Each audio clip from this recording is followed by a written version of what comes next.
Hey everyone, Lucas here. This is your Milwaukee County real estate market update for June 2025, where we do things in 5 minutes or less to get you caught up to date on everything you need to know. Now, if you're thinking about buying, selling, or just curious about the market, this breakdown is for you. June was another strong month for the Milwaukee single-family home market, with price appreciation, more listings, and quick sales still being the norm. But there are a few shifts to watch for. Here's what happened in Milwaukee County real estate this June. First, median home prices jumped up to $311,000, which is up 7.2% from last year. Another 7% increase or so, we saw 678 homes close, a 7.6% increase in sales activity this year from last. Homes are still moving fast, averaging just 15 days on market, and inventory is slowly improving, but still low overall at just 1.6 months of inventory, indicating that we're still in a stronger seller's market.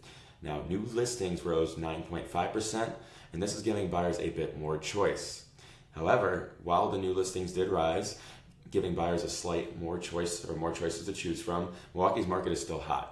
Homes are selling for over 102% of asking price, showing strong buyer competition, especially in the more desirable neighborhoods, and the demand is outpacing the supply.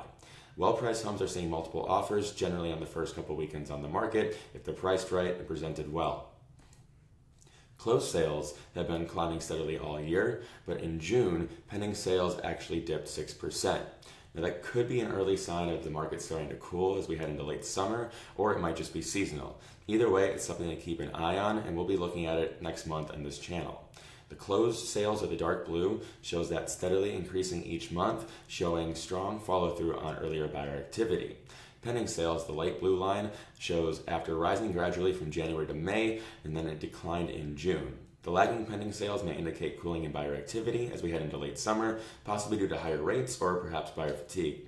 Meanwhile, closed sales are a trailing indicator, and these reflect offers accepted 30 to 45 days ago, and more are tied to the activity in April and May on the buyer side. So overall, 6% drop in pending sales suggests a potential slowdown ahead in future closings if the trend continues. So let's talk inventory and the bigger economic picture. We're still in a tight market, but things are starting to shift.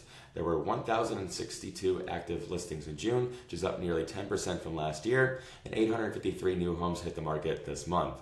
So that brings us to that 1.6 months of inventory, which is still deep in a seller's territory, but it's creeping upward. On the economic side, mortgage rates are holding right around that 6.75%, while inflation's sitting at 2.7%, just a little bit up from last month. But rising tariffs are pushing up the construction material costs, which could make new builds even pricier, making those resale homes a little bit more catching for those just entering the market. And meanwhile, we're also seeing new development in Oak Creek in the Harbor District, which just could bring some fresh inventory in the coming months. We'll have to wait and see on that. Bottom line, the market's competitive, but we're seeing early signs of a balanced return. So if you're thinking about selling, here's why now might still be a strong window to list. First, pricing power is on your side. Many homes are still selling above asking, especially if you're in a high-demand neighborhood with a well-prepped property. Second, homes are moving fast. If you want it right and present it well, there's a good chance it sells in under 2 weeks, keeping your carrying costs low and keeping the hassle of you having to leave your house for showings down. And third, strategy is going to matter more than ever. Even in a hot market, the right price will attract the most eyes and the strongest offers. For buyers, on the flip side, here are 3 key strategies for you to win in this market. First, the inventory is growing, which we saw over 850 new listings hit the market in June. That gives you more options than last year, but expect stiff competition for well-priced homes.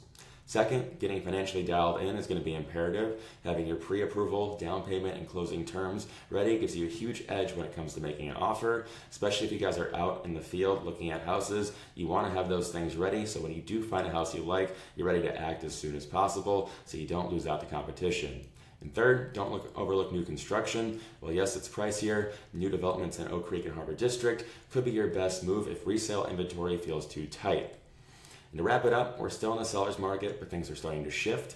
Inventory rising, competition is evolving, and strategy you use is going to matter more than ever. So whether you're buying your first home, selling to unlock equity, or just want to understand your options, I'd love to help you make a smart move. Tap the link in the description below to book a quick consult and build a market plan tailored to your goals. If you reach out, I'll be looking forward to meeting you and hearing from you soon. Till then, take care.